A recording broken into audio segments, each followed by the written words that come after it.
Hey Flosstube, welcome back. My name is Kim, aka Spartan Stitcher on Instagram, back with another Flosstube video. This is video number 144. I'm going to adjust my phone real quick. There we go, that's better. So Flosstube 144, today is the 1st of February 2025. Welcome to 2025. It's been a hell of a year so far, right? Especially with my stitching, so we'll go into that. Just a disclaimer, both cats are in the room right now. So if you hear a little bit of, they were just wrestling with each other. So if you hear anything, it's them. Or if you hear any bird noises, the dishwasher's currently running. So Hopper likes to go through all his repertoire of sounds when the dishwasher or sometimes when the wash machine and dryer are going. So that's on the other side of the house, but you still might hear some of that coming through the door. So I hope everybody has had a good stitchy January so far. It certainly was for me, and we're going to talk about it. Before I explain the extraordinary amount of stitching that I got done in January, the first thing you need to know is that I bought the cross stitch tracker from RainbowSheetsStudio.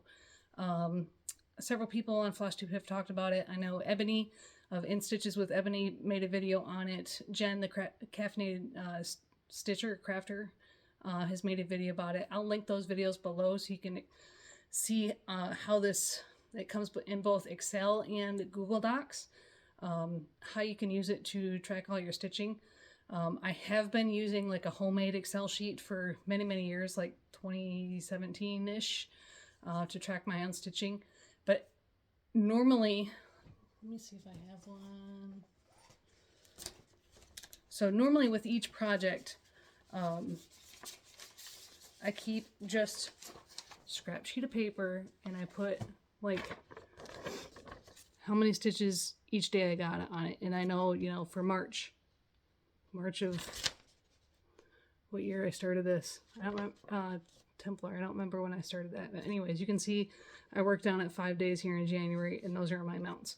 But when you put it into an Excel sheet instead and have that instantaneous feedback as to how you're doing each day, not only on one project, but on all your projects and how it's adding up for the month, it gives you, like I said, instant feedback. And for me being, a nerd, I really like seeing my numbers. It challenges me to get more done. So, I set all these 2025 goals, but then as I see the numbers climbing, I'm like, holy shit, can I get this done? Okay, I got that done. Now can I do this? So I got an extraordinary amount of stitching done in January. We didn't do much as a family. We did 2 different things I'll talk about later. So most of my weekends, I was able to stitch a lot. And, with a 12-year-old and a 9-year-old, I don't really have to do much in the way, I don't have to watch them like when they were toddlers, So they're pretty much self-sufficient now. So in January, I worked on 7 different pieces. 6 of them are full coverage, 1 non-full coverage. I got 7 page finishes done. 1 of those was non-full coverage. So let's talk about it. First off was my new year, new start. And I didn't have Pattern Keeper all open and ready. This was the Haid Sal for 2025. I am doing Jelly World. So this piece. We did get the first installment, the first 4 pages on the 27th. We're about to have a visitor. The 27th of December, but I didn't get started until the 1st of January, just because I was trying to meet those last 2024 goals. So for the first 2 weeks of each month, I'm going to be working on this with a goal of at least 250 stitches per day, especially on the weekdays. But on the weekends, if I'm not doing much, like I talked about, I am going to get more done. So that's what I did. So for the first 15 days of January, I worked on this. I got 4,200 tent stitches done. This is 25 count, easy count, for a total of 4,200 tent stitches. So I started with the darker colors, And then once I got that placement, I took some of the bright blues, that 995, 996 kind of colors, and had fun with that. So this is not like the fourth page goes even further, but I just stayed with what I could fit in the Q-snap. I am not going to go, like, I'm going to keep working on this, obviously, the first 3 months until we get the next installment on April 1st. But I am not going to make a hard page line because I don't want to get lines in, like, because of tension issues.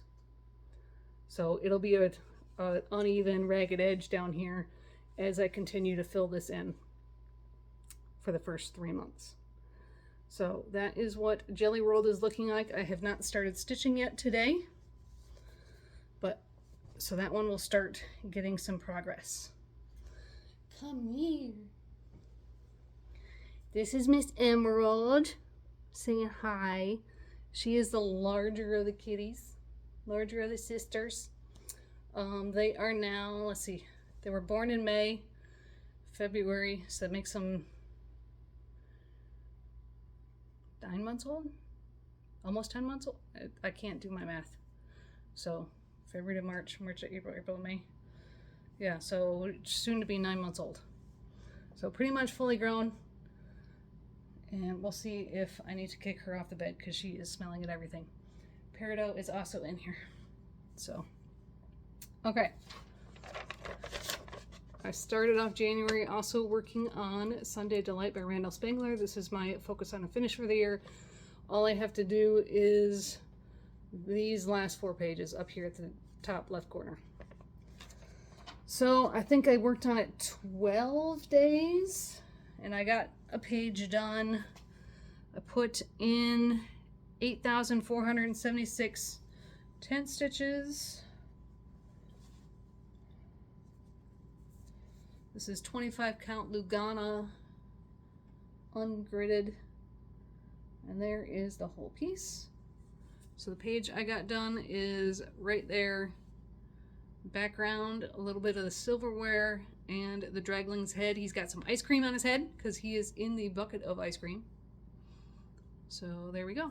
3 pages left. I will probably stick to working on it 1 page a quarter. So even though it is my finish, it is not the one getting the most amount of stitches this year. So I will continue working on other pieces and probably pick this one up in April or so. Now we have a Peridot coming to say hi. All right, she's not quite within reach yet, but you guys are sitting on my bed and I have all the projects there and they're like, ooh, what's going on? So pardon the interruptions. Come here. Oh, this one's Peridot. She is a little bit darker. She's got more black in her. Here's Peridot. We were very worried about her earlier this week, but I'll talk about that later. She's doing much better, acting her normal self, causing mayhem. They woke me up at 4:30 this morning. So, okay, back to the stitching. After I got Sunday Delight done, I pulled up Templar Prophecy by Long Dog Samplers. This is one I'm stitching in 3 shades of blue. Do not lay on my projects. So these are the bobbins of floss that I got from the 94-year-old stitcher. So it's hard to see. This is the medium blue, the lighter blue, and the darker blue. I believe they're Bucilla, not quite sure. I have another project in mind for either this green or this green. So, and yeah, so those are the colors I'm using. I worked on this 5 days. I put in 2,800 full cross stitches. This is on 32 count Lugana Silvery Moon. So there is the page that I finished. So we had, like, the page was like down here. So brought up more of the big dragon. And then this is all the light blue. This is the medium blue. So we stitched 2 unicorns. For the moment, I am not doing the top border or the Celtic knot border that's on the left side. I'm going to stitch all the rest of it first. And this is the one that I told you in my Whip Parade For the negative stitched areas, I am reversing it so everything is stitched in the positive. My goal for the year was 1 page, so I've now met my goal, but I'll talk later about my plans for my non-full coverage. So there you go. There is the full piece. So a little bit of a close-up. So that is Templar Prophecy. And then next I worked on Story Keep What Lies Within by Lisa Parker. Here is the design. This is one where I had stitched all the black extreme cross country first, then did the eyes. I have filled in the top row of pages, and then now I'm coming down here and I'm going to fill in the bottom row of pages. I worked on this 8 days. I put in 5,752 tent stitches to get that page done. I do have parked threads all over this, so you'll have to excuse those. 25 count, easy count. So there we go. There is the whole thing. And then there's the page that I did. I was telling Catherine of Catherine Stitches and Stuart as well, Stuart and Stitches, that this page had so many dark colors that it didn't really seem to have that much definition in it until like the last 1,000 stitches. That was like the highlights, if you will, the lightest colors. I was, you know, doing all the dark stitches first, building off the black that was already there, and then finally you could see the vines coming to life and it came together. So we'll continue later on this year to work on this row of pages. Fill that in. I need to get 14,000 tent stitches done on it this year, so I almost have almost 6 already. Okay, so for the second 2 weeks of each month, I am going to be working on Kindred Spirits by Jody Bursma. I need to get just shy of 43,000 tent stitches done on this the next 4 years to finish it in 2028. Did not intend to get a page finish on this one, but as I said, just in like with Jelly World, I'm trying to get 250 tent stitches done per day, and on the weekends when I have more time, I'll put in more. And it was getting awfully close to getting to the top right corner done, which is almost a full page. And so the last couple of days I worked more on it than I should have for being, you know, weekday days. And yesterday, the last day of January, it was the only piece I worked on because I wanted the page finished. I was being greedy. I was pushing myself. So 16 days.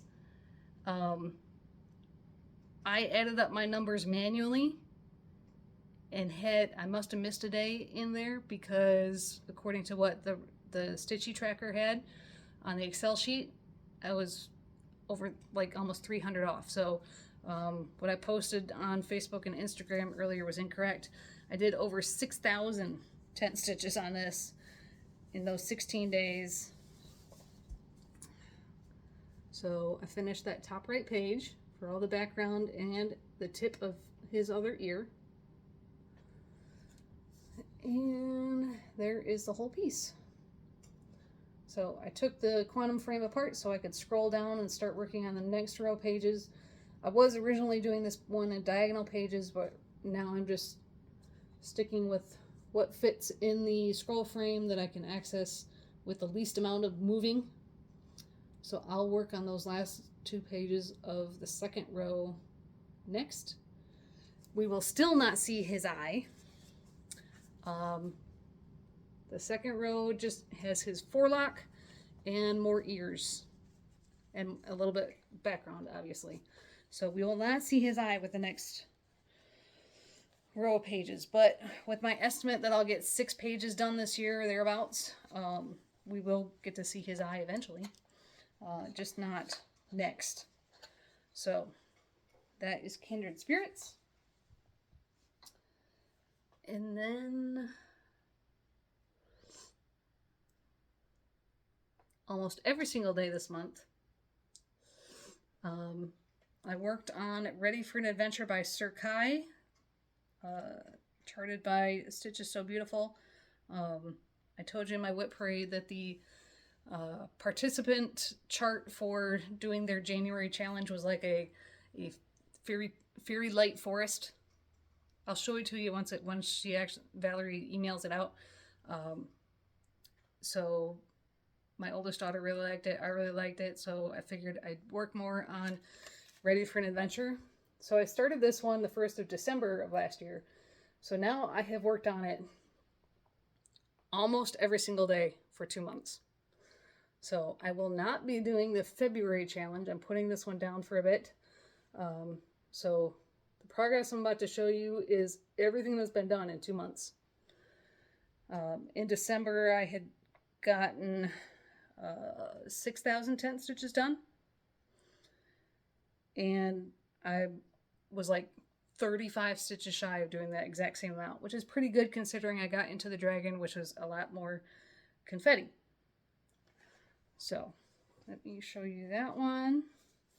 I also pushed to get, so my goal on this one for the year was only 2 pages. And I was starting the year with page 2 almost done. So it was going to be real easy, especially because these pages are about half the size of a Haid page. They're only about 3,000 stitches each. So I finished page 2 in January, and then I also started and finished pages 3 and 4. So there is almost 12,000 tent stitches on this guy. You can see his little tattoo in his ear flap.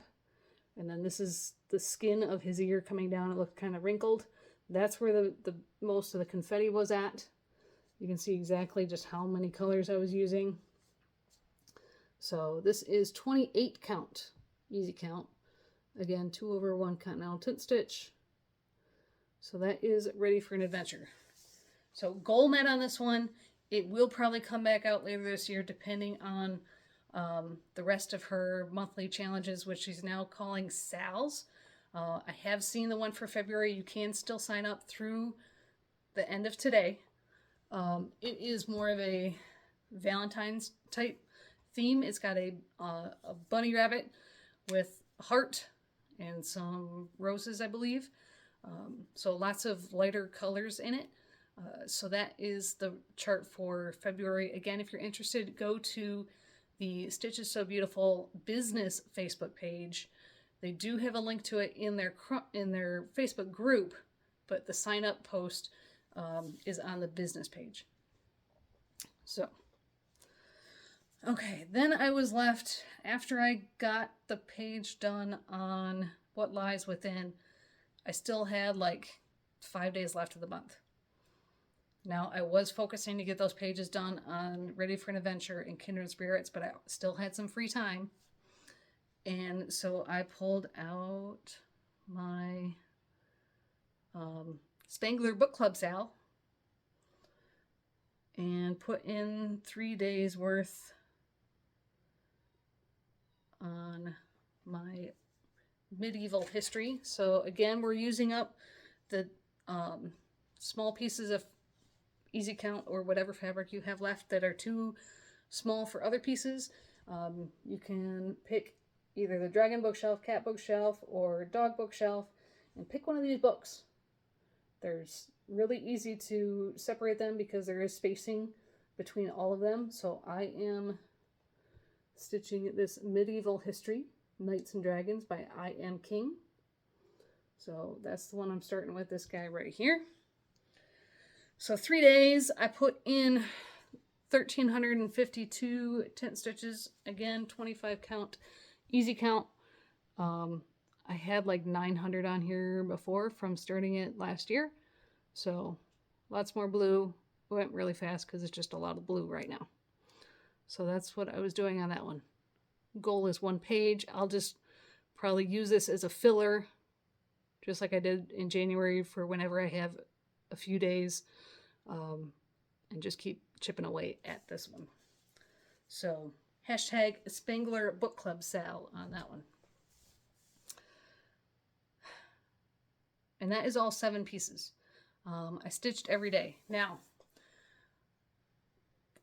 I was talking to Leanne of Small Town Stitches and trying to explain how I'm getting everything done, because I've always, I've seen other Flosstubers that, they do a small amount of stitches on many, many projects.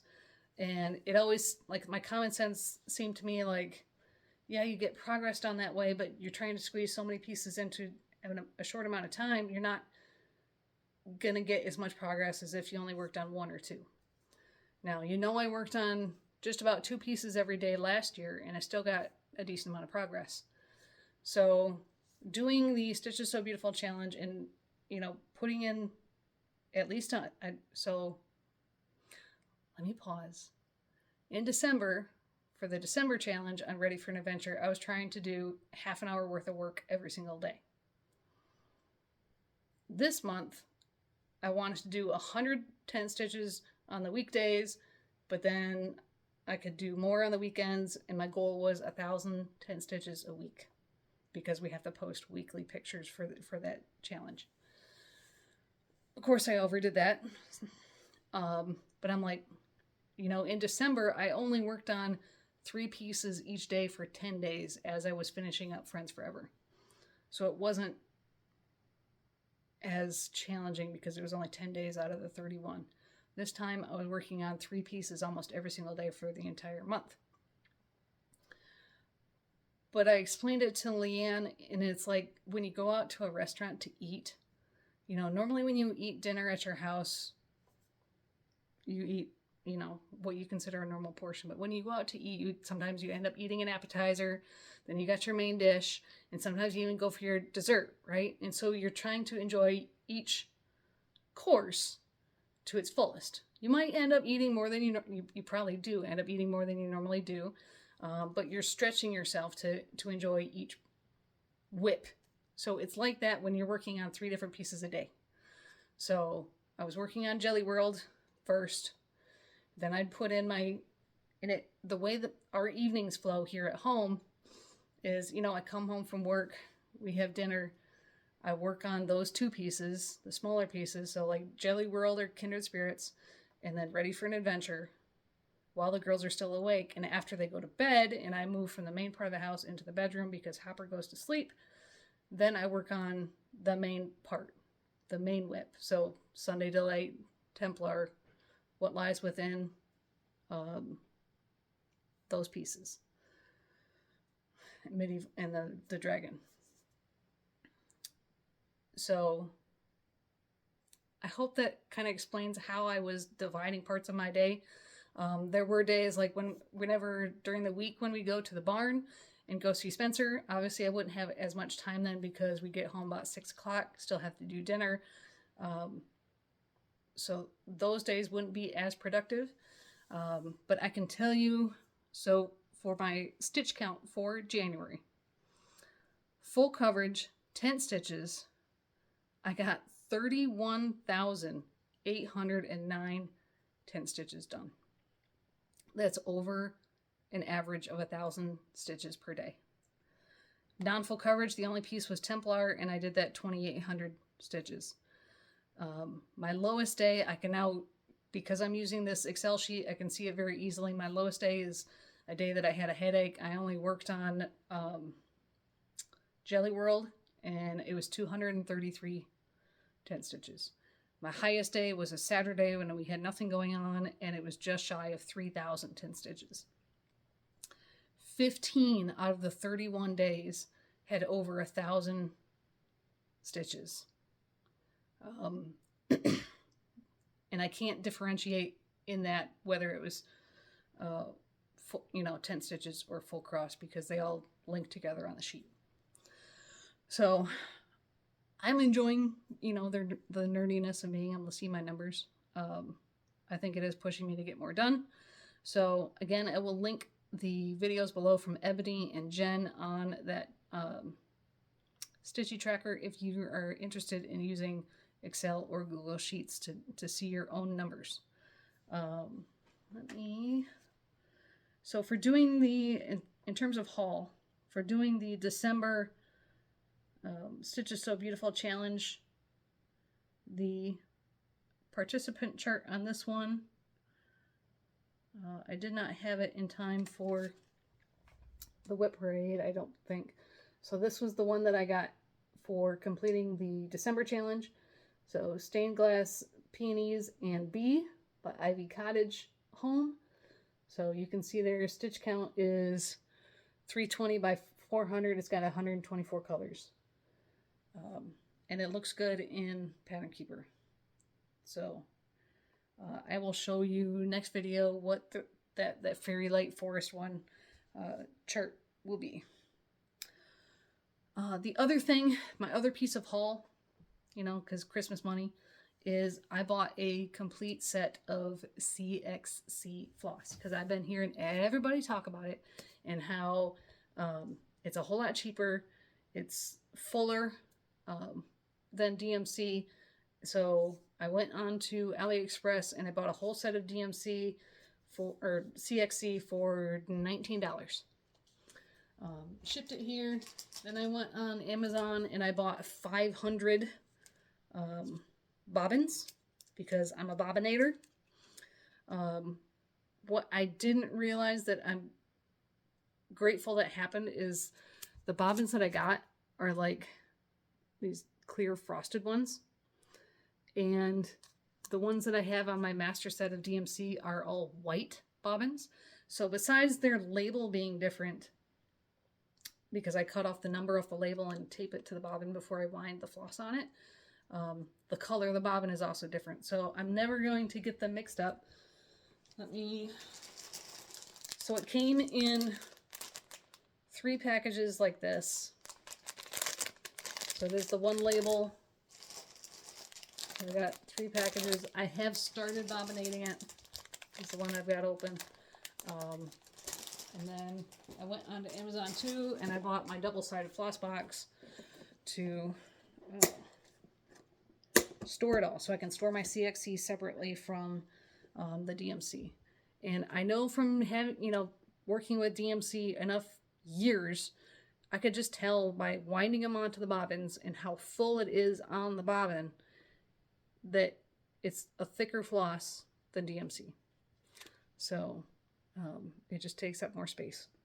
I can't fit as many bobbins in each, little divider as I can the DMC.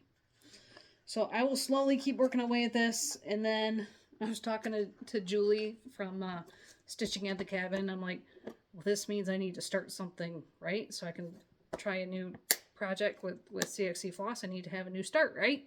And she said, absolutely. So I have a lot more bobbinating to do before I can figure out what piece I'm going to start. But that was my haul. February plans. So of course, Jelly World and Kindred Spirits. The events for Full Coverage Fanatics. I didn't tell you which piece I used for what in January, but so for Capricorn, I included Sunday Delight, because I believe I used the color, which is brown. I used it for the comedy, for the movie challenge, because 2 draglings getting into ice cream, obviously funny, right? So I matched the theme on that one as a non-counting, way of participating, instead of, because I was watching so many whip parades, I wasn't watching comedy movies. So I counted Sunday Delight as those both events. And then once for Stitching the Zodiac, once Aquarius started, I believe on the 19th or 20th of January, that's when I started working on What Lies Within, because Aquarius people can be aloof, and so the cats are, the cat in What Lies Within is aloof, so I have now participated in that event. So Aquarius goes into the majority of February, and then starts Pisces. And I believe, I can't remember my reasoning for that. I think it's the colors again. I'm using Kindred Spirits And I'm also counting Kindred Spirits, you know, double dipping my stitches to count for the movie challenge for February, which is romance movies. Because any good, you know, romance, you know, the hero, he's riding on a fancy horse, right? Fancy horse. So, romance. Plus these two. I mean, I think that they're both boys because I like geldings or stallions, but you can say one of them's, you know, you can say she's female, but the females aren't as muscly in the neck and jowls as stallions. So we're going with romance on that one.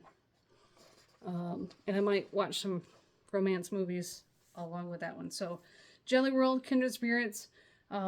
Since I'm not doing the Stitches So Beautiful challenge, I don't have that piece as my third daily piece. And so I was thinking of different things I could do to still, you know, try to get 100 stitches per day done on a piece. And I decided that I will work on a non-full coverage's Big Red Ship of Life. So this is my starting point on that one. Of course, you just saw it in my whip parade, but I've got it already set on the Q-snap, ready to go. So hopefully I'll get, I know there's 28 days in February, but I know I'm going to get more than 100 stitches per day. We're going to call it 3,500 stitches. I'm hoping for 3,500 stitches. I'll probably get more than that, but we'll get some progress on this. And my goal for the year is 10,000 stitches. So I'm thinking I've got 4 non-full coverage whips right now. Well, 4 goes into 12 really nicely. So I've already, if I continue to work on one of my 4 each month and work towards their goals, then I should meet and exceed those goals. And, you know, I can always change my plans later on and work on something else. But if I'm not doing the Stitches So Beautiful challenge, I'll probably do a daily 100 or so on one of my 4 non-full coverage. That's Templar Prophecy, Big Red Ship of Life, Victorian Lady Dance Card by Joan Elliott, and what's my last one? What's my last non-full coverage? Oh, Santa Sampler. Yeah, so hopefully we'll get, that way I'll have progress on my non-full coverage, at least one of them every single month. So February will be Big Red Ship of Life. That is it for the stitching content. A little bit of non-stitching stuff. I told you we only did like 2 different things in the month. Other than that, it was kind of a quiet month. And the 2 things we did is here in our local town, they had PBR bull riding and bronc riding. I was able to get free tickets for that, so the girls and I went to go see that one evening on a weekend. That was really fun. It was really funny when I told the girls, "Hey, we're going." I said I got free tickets for bull riding, and my youngest goes, "No." I'm like, "To watch." She thought it was to do the bull riding. No, to watch. So they both enjoyed that. Of course, my oldest, who's the one that shows Spencer, she enjoyed the, because they also had barrel racing there as well. So she enjoyed the bronc riding and barrel racing more than the bull riding, just because it was something more she could relate to. And then the other thing the girls did with my mom that I did not do was go to the Shrine Circus when it was here in town last weekend. I did not go because I thought I was sick. Turns out I was not sick. I just have a thermometer that has gone faulty. And then at the same time that I was sick and I stayed home from work on Monday, that's when the cats also were off their food.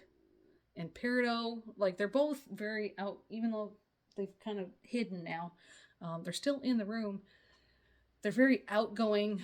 We call them chaos and mayhem because, if they're awake, they're causing trouble. But Monday, Peridot was hiding under the bed. She She would hardly eat or drink unless we took her food bowl and water bowl and placed it next to her under the bed instead of in my bathroom, which is right here. And that's where the litter box is too. And anytime if she did come out, she was acting petrified, just kind of looking up and just like something was going to get her. So I'm kind of glad that I did stay home from work on Monday thinking I was sick, because I was able to, make sure she was getting some food and water several times a day. I did bribe her a little bit with some chicken broth, as well as her sister. So Emerald was also off her food and water, but she was still out and about the house being super sweet, like coming up and getting pets and everything and cuddling and stuff. But she wasn't eating as much either. So bought some of those, like the pureed treats that you can buy in a tube and you squeeze it up. So they had some of that just to get something into them. So Emerald improved first.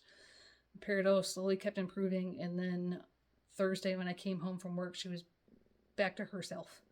So, and now she's keeping me up at night or waking me up very early in the morning. So, yeah, that's how things are going. I know, February is always a short month with 28 days, so we'll see how much stitching I get done in February. Thank you, everyone, for coming to join me. Thanks to all the new subscribers. Welcome to the channel. I have seen, obviously, about the mid-air collision a few days ago in Washington, D.C. between the American Airlines flight and the Black Hawk helicopter. Very disturbing, and I feel very sad, and thoughts and prayers to all the families, especially all the families of the kids that were on the flight for the figure skating team. It's hard to say what will happen. It's going to take months of investigation with the NTSB to figure out what happened. So it's too early to say, even though I know there's lots of people on social media trying to say, well, this is, it was this person's fault and that person's fault. And it's too early to say, folks. All right. I hope everybody has a good stitching February, and we'll see you either, I haven't even looked at a calendar, probably beginning of March. Okay. Bye, guys.